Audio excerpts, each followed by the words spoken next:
Mantan Wakil Ketua DPRD Provinsi Bali Mang Jangol yang terlibat kasus peredaran narkoba dituntut 15 tahun penjara. Mengenai hal ini pihak terdakwa akan mengajukan pembelaan. Setelah melewati beberapa persidangan, Komang Swastika alias Mang Jangol, mantan Wakil Ketua DPRD Provinsi Bali yang terlibat kasus narkoba memasuki tahapan tuntutan. Jaksa penuntut umum menuntut Mang Jangol selama 15 tahun penjara.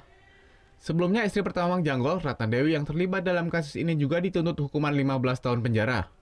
Mang Jangol telah terbukti melanggar pasal 114 Undang-Undang Nomor 35 Narkotika. Mang Jangol telah terbukti melanggar pasal 114 Undang-Undang Nomor 35 tentang narkotika. Hal yang memberatkan terdakwa adalah Mang Jangol merupakan pejabat publik yang seharusnya memberikan teladan bagi masyarakat. Sedangkan hal yang meringankan, terdakwa berlaku sopan selama masa persidangan. Dari keterangan dokter, dari rekomendasi dari rehab itu kan, itu mungkin mudah-mudahan nanti bisa untuk membantu ke depannya, paling tidak supaya jadi bahan pertimbangan dari majelis hakim untuk memutus, karena ini kan bisa lebih ringan daripada apa yang dituduhkan jaksa penuntut umum. Sementara terkait tuntutan tersebut, kuasa hukum terdakwa menyatakan akan mengajukan pembelaan. Dalam pembelaan nanti, pihaknya akan menyampaikan hal-hal yang meringankan sesuai dengan fakta-fakta yang ada dalam persidangan.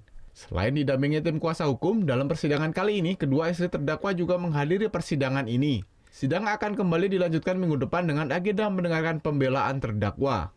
Sebelumnya, pada 4 November 2017, tim Satres Narkoba Polresta Denpasar dan Polda Bali menggerebek rumah terdakwa. Dari hasil penggerebekan tersebut, petugas mengamankan 31 paket sabu dan 6 orang tersangka.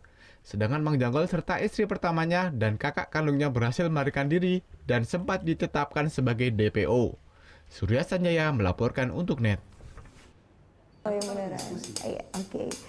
Tapi gue pernah. Nah, udah kan nonton beritanya? Jangan lupa di-subscribe, di-like, dan juga di-komen ya akun YouTube dari Net Bali. Terima kasih udah subscribe. Yang belum, jangan sampai lupa. Di sebelah sini nih. Subscribe.